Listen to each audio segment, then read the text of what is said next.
Fala pessoal, iniciar mais uma aulinha para vocês, sexologia forense, tentar ser o mais objetivo e rápido possível.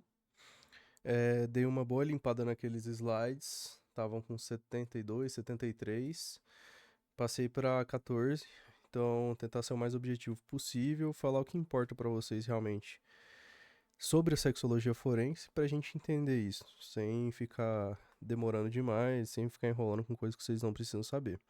Então vamos lá, a primeira coisa é a gente entender o que é sexologia forense. Forense é o que estuda via apuração, né, tanto de materialidade quanto de autoria de determinado delito, em via dos conhecimentos periciais.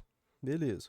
Sexologia é o estudo da sexualidade. Então a gente vai ver aqui tudo que é voltado para sexologia, para sexualidade, voltado à medicina legal, voltados principalmente à violência ou a transtornos de sexualidade e parafilias, que a gente vai ver mais pra frente. Beleza, isso é estudo da sexologia, beleza. Primeira coisa pra gente entender na sexologia é a diferença de conjunção carnal e ato libidinoso versus conjunção carnal. Conjunção carnal sempre, sempre, sempre, sempre, sempre, sempre, sempre, sempre, sempre, sempre, pênis mais vaginas. Pênis mais vagina. Qualquer outra coisa libidinoso que não é pênis mais vagina é ato libidinoso. Diverso da conjunção carnal. Simples. Conjunção carnal, pênis mais vagina, qualquer outra coisa, ato libidinoso. Importante a gente entender isso aqui no crime de estupro. Que no estupro o agente vai usar de violência ou grave ameaça para conseguir um ato sexual não consentido, seja com conjunção carnal ou ato libidinoso, então tanto faz. Não importa disso, o que importa é a violência ou grave ameaça. É ele amarrar, por exemplo, ou mesmo colocar uma arma na cabeça e ameaçar que vai matar. E independe se é conjunção carnal ou ato libidinoso. Já é considerado estupro se tiver violência e grave ameaça e tiver um desses dois, seja conjunção carnal ou ato libidinoso. Ou seja, tanto homem quanto mulher podem ser tanto agentes quanto vítimas. Lembrar disso. Antigamente tinha-se em lei que era só o homem que podia praticar e só a mulher podia ser vítima no crime de estupro. Hoje não existe mais isso. Tanto homem quanto mulher podem ser vítimas ou agentes do crime de estupro. Beleza, entendi a diferença desses dois. Entender aqui a questão do estupro. Aqui ela colocou errado. Isso aqui acho que caiu em 2018, se não me engano. Acho que já faz bastante tempo que caiu isso. O crime de estupro não é mais de ação penal privada. Eu creio que privada, eu nem lembro se era, pra falar a verdade. Mas, na verdade, era uma ação penal pública condicionada. Que é quando a mulher tinha que ir lá falar e mostrar que foi estuprada. Hoje não é mais isso. Hoje é de ação penal pública incondicionada. Ou seja, da polícia ficar sabendo que uma mulher foi estuprada, a polícia já tem que ir lá investigar. Não depende da mulher ir até a delegacia. Então, se tiver alguma questão voltada a isso, que a mulher tem que ir na delegacia, prestar para falar que negócio, não marquem essa. Já caiu por terra em 2018, salvo engano, ou até mais tempo, que é mediante ação pública incondicionada. Não depende da representatividade da vítima. Então não precisa da mulher ir lá falar que foi estuprada. Só precisa do policial saber, seja por outros meios. Não precisa de corpo de delito na mulher para constatar estupro. Então, lembrar que esse slide aqui tá errado. E aí aquelas duas coisas que eu falei pra vocês, né? Tem que ter a violência ou grave ameaça, não precisa ter as duas, apenas uma delas. E aí tem que ter um ato libidinoso, uma conjunção carnal diversa da conjunção carnal. Basta, isso aqui já configura o crime de estupro. Estupro de vulnerável já é uma característica interessante. Ele ocorre em, via de regra, três situações específicas. E simplesmente não precisa da pessoa ficar consentir ou não o ato, porque existe uma coisa chamada presunção de violência. Antes era tida essa presunção de violência no Código Penal e era se não me engano, uma majorante, algo que piora a pena dentro do crime de estupro, mas hoje virou um crime próprio, um crime já tipificado. Dessa forma, o estupro de vulnerável ele cabe em três casos, que são praticar ato libidinoso ou ter conjunção carnal, qualquer coisa, beijar, qualquer coisa, masturbar, ter a conjunção carnal em si, conjunção oral, ou coito oral, coito anal, independente, qualquer coisa, com menores de 14 anos, ou seja, 13 anos E 13 anos completos, né? Ainda não completou 14, beleza. Mas menores de 14, tendo qualquer tipo de ato libidinoso, é considerado estupro de vulnerável. Essa é uma questão muito interessante, que na justiça a gente vê, por exemplo, se tem dois namoradinhos, um com 17, 16, por exemplo, que namora uma menina de 13 anos, ele está cometendo um crime. Não vai ser tipificado pelo Código Penal, né? Vai ser pelo ECA, por ele ser menor de idade, mas é um crime. Então, independente de qualquer jeito que alguém ocorre muito frequentemente, por exemplo, em ciganos, tem diminuído muito essa prática, mas muitos ciganos aconteciam isso, de pessoas até mais adultas, já acima dos 18, casarem-se com uma menina de 13 anos, 13, 12 anos. Então, isso é considerado estupro de vulnerável, porque entende-se como se fosse uma presunção de vulnerabilidade, presunção de violência, em que essa menor de 14 anos não consegue entender o que está acontecendo, não consegue entender o que ela está agindo, então não tem como ela concordar com aquilo. Então, esse seria o estupro de vulnerável. Só que não é só nessa situação, menor de 14 anos, ainda tem outras duas, que são praticar com alguém que tenha alguma doença mental ou algum retardo, alguma dificuldade mental incompleta, que, que por conta dessa doença não consiga entender o ato. Então, só que não é uma doença mental incompleta, parcial, que consegue entender, não. Uma doença mental incompleta mesmo. Um exemplo, por exemplo, de pessoas com paralisia cerebral. Elas não conseguem entender absolutamente nada do que está acontecendo. Então, se houver uma conjunção carnal com essa pessoa, ou mesmo um ato libidinoso versus conjunção carnal com essa pessoa, já é considerado estupro de vulnerável. E por terceiro, que por qualquer outra causa não pode oferecer resistência. E essa, para nossa prática de vida, aqui a gente traz um pouco da medicina legal do direito para nossa vida. Isso aqui, na minha opinião, é importante saber. Porque o que caracteriza essa não oferecimento de resistência geralmente é voltado a duas coisas: drogas barra remédios, por exemplo, benzodiazepínicos, que diminuam a capacidade de entendimento da pessoa diante do ato e já é considerado um estupro vulnerável apenas de fazer uma conjunção carnal, um ato libidinoso versus conjunção carnal com essa pessoa, ou por exemplo, por embriaguez completa.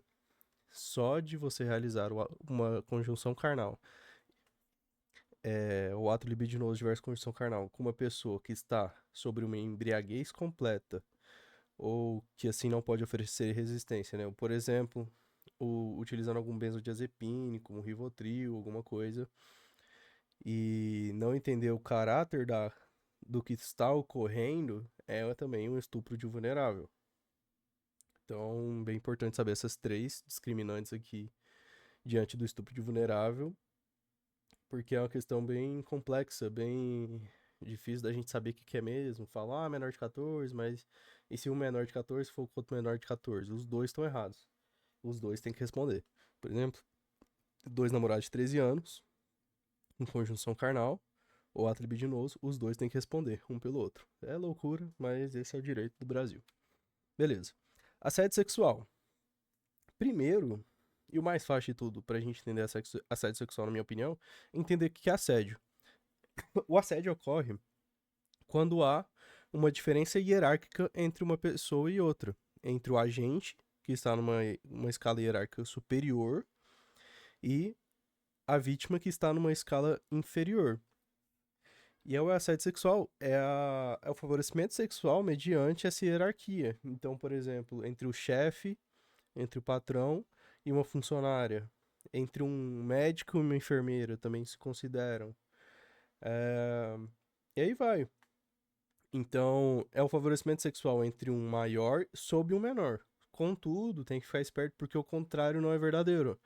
Se uma enfermeira ou um enfermeiro der em cima de um médico, de uma médica, e de certa forma assediá-lo, entre aspas, né, do que a gente entende de assédio, não tá cometendo crime de assédio, nem sexual, nem moral, porque deve ter essa característica de ser um superior hierárquico como agressor e um inferior hierárquico como vítima. Então é importante entender essa diferenciação. Então, assédio sexual seria o superior tentando um favorecimento sexual diante de um inferior. É isso. Exame de inconjunção carnal é importante a gente entender a questão do ímen, né? Que um ímen roto nem sempre quer dizer que houve uma conjunção carnal. É tido na literatura que o ímen roto, quando se rompe o ímen, né? Pode ocorrer de outras formas, mas é um sinal muito sugestivo, principalmente se há hiperemia, coisas que a gente aprende mesmo na prática. Quando ocorre um corte de qualquer estrutura do corpo, o que vai acontecer? Uma hiperemia, vai ter uma junção maior de sangue lá no local, vai ficar mais vermelho, vai cicatrizar, e aí vai. E com o ímã é da mesma forma. Então, o exame de conjunção carnal pelo ímã é muito importante por conta disso. E tem 3 situações que configuram-se certeza de conjunção carnal, que são presença de espermatozoide na cavidade vaginal, presença de infecção sexualmente transmissível e gravidez. Então é importante saber esses 3, porque tendo um desses 3 é certeza de conjunção carnal. Aí você me pergunta, é certeza de estupro? Não. O estupro é uma avaliação muito maior. Essa conjunção carnal pode ter sido consentida. Então, ficar esperto nisso nas questões. Aqui, só para entender mais ou menos como que são divididos os quadrantes do ímã, geralmente dividem-se em 4, superior, inferior, direito e esquerdo. Bem simples de entender. E aí tem... Aqui eu vou esquecer esses atípicos, porque via de regra não caem, tá? Vamos focar nesses dois, acomissurados e comissurados, que são bem fáceis de lembrar. Bem fáceis. Geralmente só caem esses 2 primeiros. Os comissurados são aqueles que têm lábios. Então é o bilabiado, trilabiado, quadrilabiado. E como que eu faço para lembrar disso? Comissurados vem de comer e você come com lábio.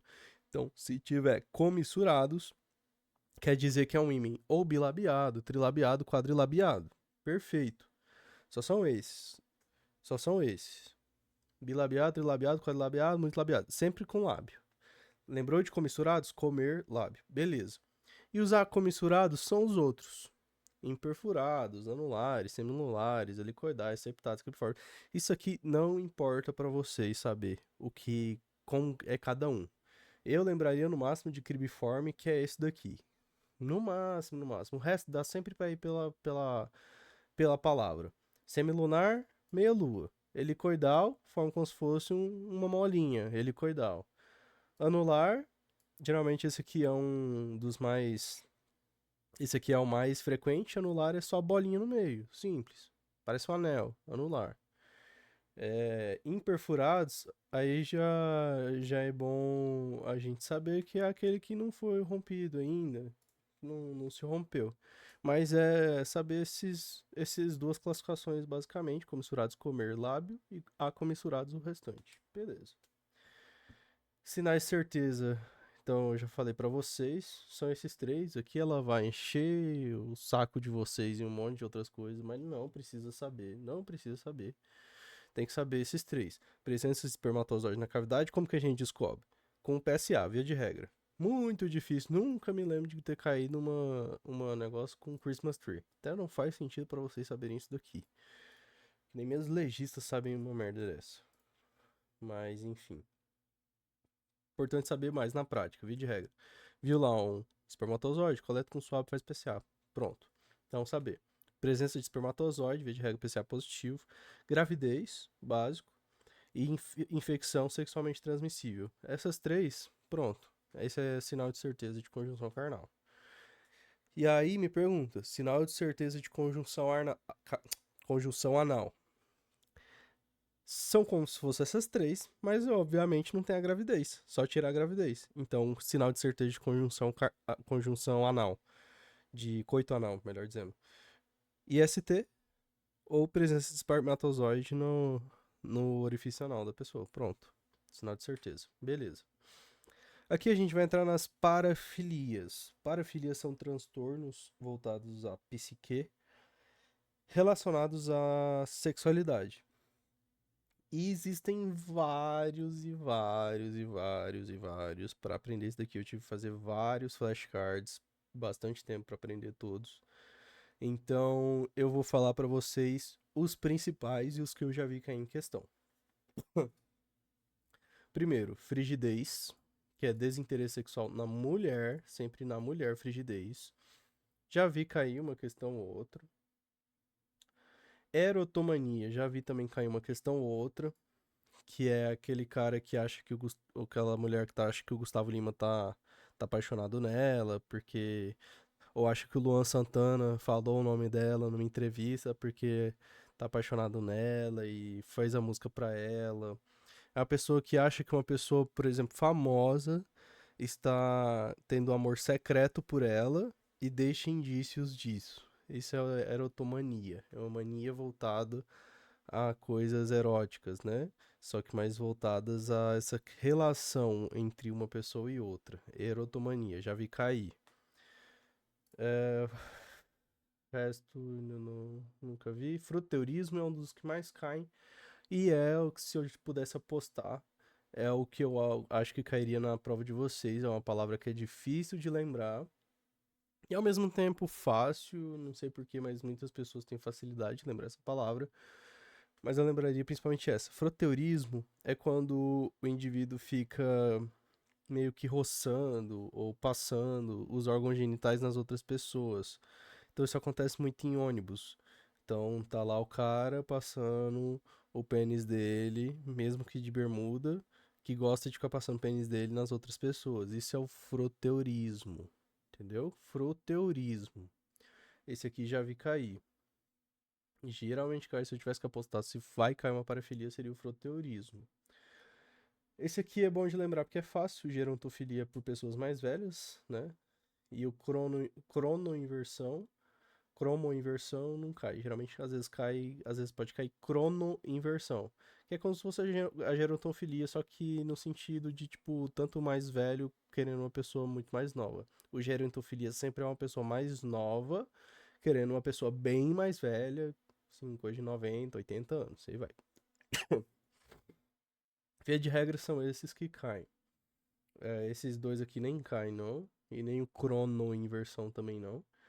Mas é mais fácil de lembrar, por isso que eu falei. Eu lembraria, se fosse para escolher, lembraria do froteurismo, da frigidez e. Cadê?